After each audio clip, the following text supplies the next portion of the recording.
Hey everybody, I am back in my usual spot. And I'm about to go shoot video at a municipal meeting. Woo. So I got a call from my brother today to tell me that he and my mom had driven far away to the nearest big town where they could get enhanced driver's licenses. Why do they need an enhanced driver's license? Because in 302 days, 6 hours, 12 minutes, and 22 seconds, you will not be able to fly in the United States without such a document. And the regular old DMV in their hometown, which is a lot bigger than Bellows Falls, doesn't issue those licenses. They had to go elsewhere. Were you aware of this? This is from legislation passed in 2005. It's finally going into effect. What a pain in the butt that's going to be, October 1st, 2020, when lots of people who have not been paying attention show up at the airport with their regular old driver's license and they will not be allowed to get on planes. What's the point? Who does this help? Does it prevent terrorism? I don't think it will. Is it security theater? Yes. It is basically an extra burden on normal citizens, which is there for the benefit of, making the government look as though it's doing something useful on the topic of terrorism. You know what? I'm sure that various intelligence and law enforcement agencies are doing something useful, to prevent future terrorist attacks. Although at the same time, I know that a lot of the terrorist attacks that they prevent are ones that they had colluded in setting up to begin with. And this is not a conspiracy theory. I mean, this is standard operating procedure for law enforcement. You find somebody who seems like they might be, a candidate to commit a particular crime, and you sweeten the deal for them. You clear the path. You make it easy for them. You make the plans. You buy the equipment. You provide them with everything they need to do the thing. And you know exactly when they're going to do it because you're planning it right along with them. And then on the day that it's, time to do the deed, you arrest them. And you have prevented a terrorist attack. That doesn't count as preventing terrorism in my book.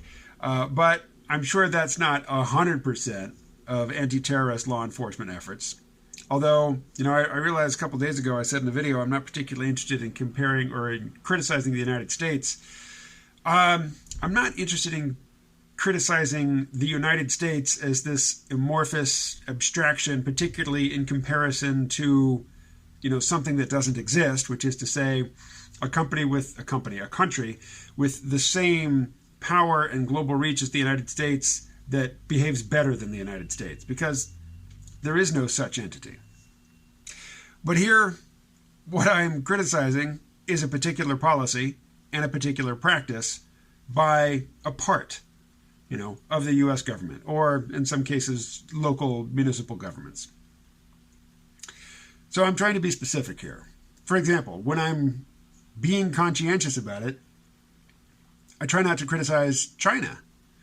Instead, these things are freaking useless. I mean, really, I can't eat with them. They distort my speech. They put me into debt. I almost never wear them. I'm making a point of wearing them for a few hours every day. Just hopefully I can get used to them and maybe start to speak through them and sound like a normal human being. Didn't come to complain about the fake teeth. Criticizing the U.S. I'm happy to criticize particular policies. I am a lifelong, relentless critic of the drug war. But that's not something that has been perpetrated by some amorphous U.S. or America. It is a vile devil's bargain, between legislators and law enforcement agencies. And it's a runaway train. It's not anything that any one individual has to propagate anymore. It would take a concerted, heroic effort, a sustained campaign by multiple people in various agencies in various positions of government to bring that monstrosity to an end. And I know some people are trying. It's not enough, not yet. But when I criticize the policies of the Chinese Communist Party, But when I criticize the policies of the Chinese Communist Party, like their, re-education through labor with thousands of, don't know what you'd call them except labor camps around the country where you can be interred for up to 4 years with no charges against you, I try to remember to lay that criticism at the feet of the CCP and not at the amorphous country of China. China, which is a, spot on the map, a very large spot on the map, which is a culture, and you could say it is many, many cultures within that larger culture. It's a people or many peoples. It's China is not a thing. It's not one thing anyway. And to criticize China is, at best a shorthand and at worst lazy and dangerously sloppy thinking, which is another reason why I'm not particularly interested in criticizing this amorphous thing called America.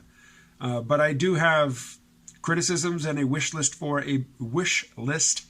a better future, which involves various people, agencies, power centers, legislatures in the United States doing better than they have done in the past. And the more specific we can be about the things we want them to do differently, the better. I'll leave it at that and talk to you again tomorrow.